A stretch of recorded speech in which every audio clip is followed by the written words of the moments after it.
आज हम supremum infimum को समझने के बाद उसका उपयोग करते हुए नंबर सिस्टम यानी संख्या निकाय यानी कि प्राकृतिक संख्याएं नेचुरल नंबर्स, पूर्णांक संख्याएं यानी इंटीजर्स, परिमेय संख्याएं यानी कि रैशनल नंबर्स और फिर उच्चक और निम्नक यानी सुप्रीमम इन्फीमम का प्रयोग करके परिमेय संख्याओं से वास्तविक संख्याएं यानी रैशनल नंबर से रियल नंबर्स कैसे बनते हैं इसको थोड़ा समझने का प्रयास करेंगे।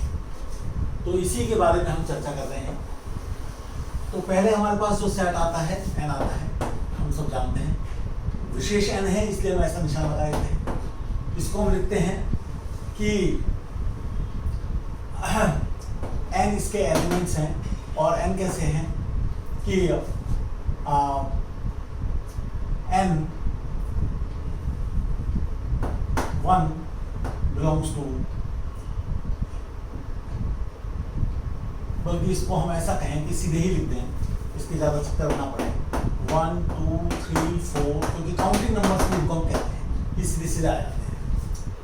अब इसकी सहायता से इंटीजर्स यानी पूर्णांक संख्याएं z कैसे बनता है, तो उसको हम थोड़ा इस प्रकार से बना लेते हैं x माइनस वाई टाइप के नंबर से, जहाँ पर x और y जो है वो हमारे n के एलिमेंट्स हैं। तो 3 माइनस 5 करेंगे 2 आ जाएगा, 5 माइनस 2 करेंगे 3 आ जाएगा, इस प्रकार का सेट है। तो हम जानते हैं कि इस सेट को हम कैसे लिखते हैं, 0 plus minus 1 plus minus 2 plus minus 3, इस प्रकार से हम इसे लिखते हैं। फिर हमारे पास Q कैसा आता है, सेट ऑफ क्वोशिएंट्स या सेट ऑफ रैशनल नंबर्स यानी परिमेय संख्याओं का समुच्चय। P बाई Q लेते हैं, P हम एक इंटीजर लेते हैं लेकिन Q जो है वो हम एक नेचुरल नंबर लेते हैं। कुछ लोग इसमें ये रेस्ट्रिक्शन लगाने की कोशिश करते हैं कि P और Q में कुछ कॉमन नहीं है, लेकिन वो कोई खास ऐसी बात नहीं है। अब विषय ये आता है कि Q से हम R का निर्माण कैसे करें।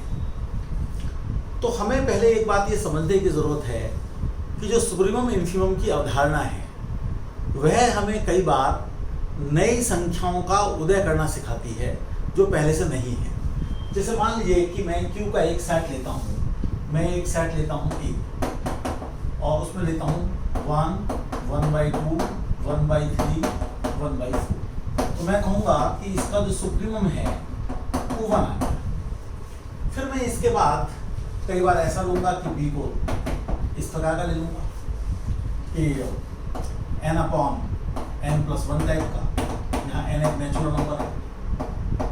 तो हम देखेंगे कि ये सेट किस प्रकार का आएगा, 1/2, 2/3, 3/4 डॉट डॉट।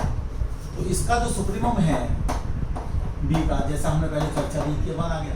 1 हालांकि इस समुच्चय का अवयव नहीं है लेकिन वो इसमें तो है। अब C एक समुच्चय लेते हैं, इस पर हमें ज़्यादा ध्यान देना है। C को मैं क्या कर रहा हूँ कि मैं C में x पॉजिटिव है, x एक इसका नंबर है और x² <2 है। अब इस पर हम थोड़ा ध्यान देंगे। तो कौन से नंबर हैं इसमें आएंगे, इस पर अगर हम ध्यान दें तो इसमें हमारे बहुत सारे नंबर आएंगे।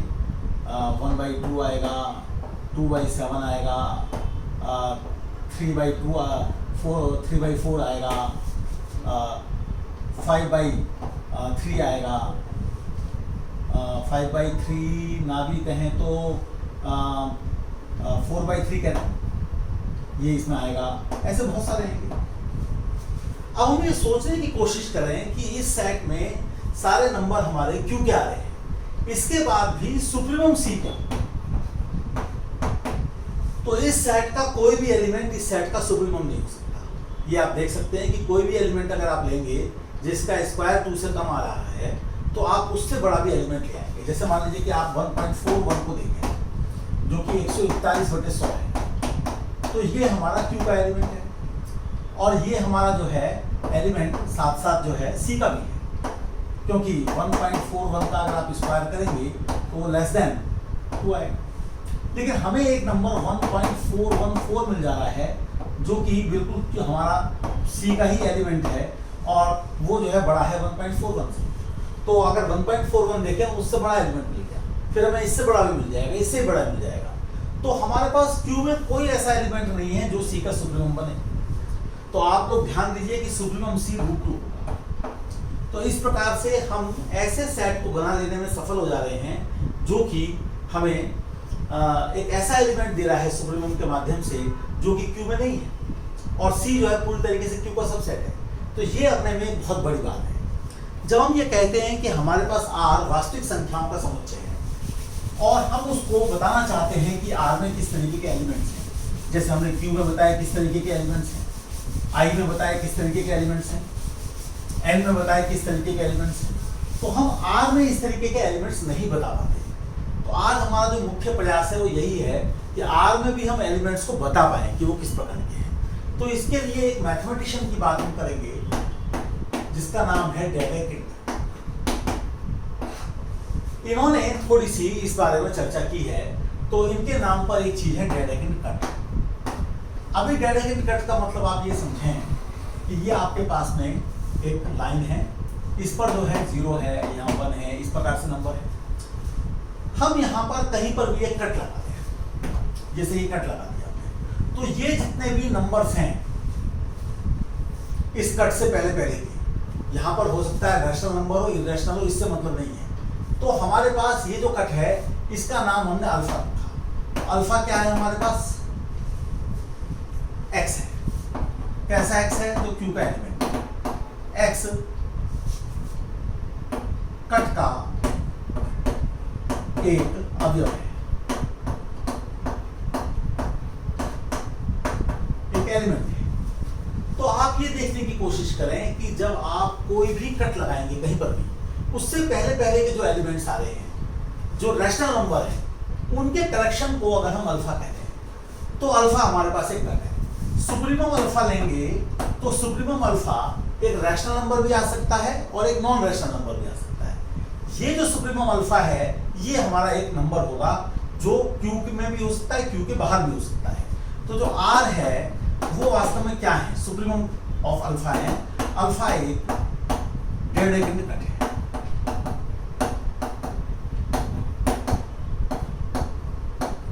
डेडेकिंड कट का क्या मतलब है? इस प्रकार का सेट, इस प्रकार का सेट जो कि सबसेट है रैशनल नंबर्स का। कैसे रैशनल नंबर का?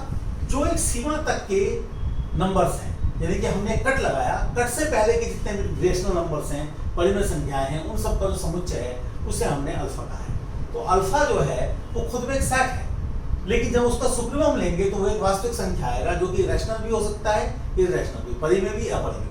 तो उसका जो कलेक्शन है उसको हमने ये कहा है।